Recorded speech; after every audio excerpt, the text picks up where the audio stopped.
একটা দলের কিছু নেতাকর্মী হঠাৎ করে বিজয়ী হয়ে তারা তাদের জায়গা থেকে অতি উৎফুল্ল হয়ে গেছে।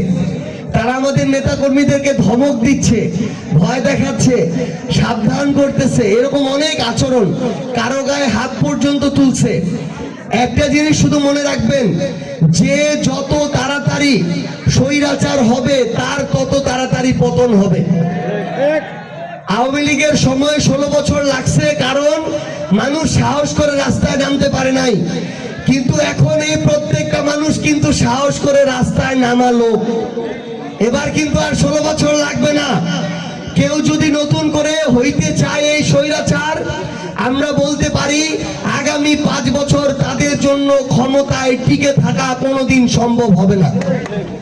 এই জন্য আমরা চাই সবাই একসাথে কাজ করব, কোনো পার্থক্য থাকবে না। বিএনপি, জামাত, এনসিপি, ইসলামী আন্দোলন বাংলাদেশ সহ আরো যারা রাজনৈতিক দল আছে আমরা একসাথে কাজ করব। কিন্তু আপনারা যদি দমন পীড়নের চেষ্টা করেন, অন্যায় অত্যাচারের চেষ্টা করেন, তাহলে এটা করে আগামীর বাংলাদেশে আর পার পাওয়া যাবে না। এই জন্য আমরা আহ্বান করব, আসেন আমরা একসাথে রাজনীতি করি। আপনি আপনার দলের রাজনীতি করেন, আমরা আমার দলের রাজনীতি করি, কোনো ভেদাভেদ না থাকুক, সবাই মিলে একসাথে তেতুলিয়ার উন্নতির জন্য আমরা রাজনীতি করি। এবং আপনাদেরকে আরেকটা জিনিস বলতে চাই, জাতীয় নির্বাচনে প্রার্থী দলের অনেক গুরুত্ব আছে, কিন্তু স্থানীয় নির্বাচন, ওয়ার্ড মেম্বার, ইউনিয়ন চেয়ারম্যান, এগুলাতে কিন্তু ব্যক্তিটা গুরুত্বপূর্ণ। এই জন্য আপনারা যারা আমাদের নেতাকর্মী শুভাকাঙ্ক্ষী আছেন, আপনারা স্থানীয় নির্বাচনের জন্য প্রস্তুতি নেন। আপনারা ওয়ার্ডে ওয়ার্ডে মেম্বার ইলেকশন, ইউনিয়নে চেয়ারম্যান ইলেকশন, উপজেলায় উপজেলা চেয়ারম্যান ইলেকশন করার জন্য প্রস্তুতি নেন। আমাদের এই তেতুলিয়া উপজেলায় আমাদের উপজেলা আহ্বায়ক হিসেবে হাবিব ভাই দায়িত্ব পালন করতেছে।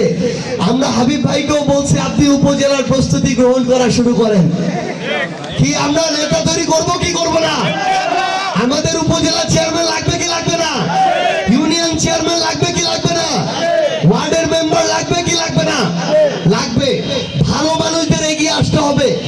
আমাদের প্রত্যেকটা ইউনিটে যদি প্রার্থী না থাকে, অন্য একটা রাজনৈতিক দলের, হোক জামাত, হোক ইসলামী আন্দোলন, হোক জাকপা, যদি ভালো প্রার্থী থাকে, ওয়ার্ডের মেম্বার হোক আর ইউনিয়নের চেয়ারম্যানই হোক, আমরা সেই ভালো প্রার্থীকে সমর্থন দিব ইনশাআল্লাহ।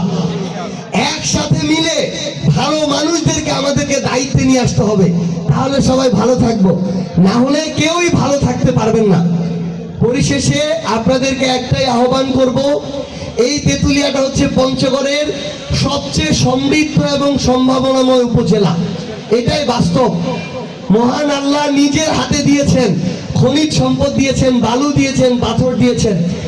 আমাদের এখন এই তেতুলিয়াটাকে জুলুম মুক্ত করতে হবে, চাঁদাবাজ মুক্ত করতে হবে, দখলদার মুক্ত করতে হবে, সন্ত্রাস মুক্ত করতে হবে।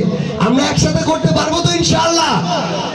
নাসিরউদ্দিন পাটোয়ারি যদি ঢাকা হাটে এই একটা সংগ্রাম চালু করতে পারে, আমরা তেতুলিয়ায় পারবো না? পঞ্চগড়ে পারবো না? পুরো বাংলাদেশে আমাদের এই অন্যায় অপকর্মের বিরুদ্ধে লড়াই করতে হবে, সংগ্রাম করতে হবে।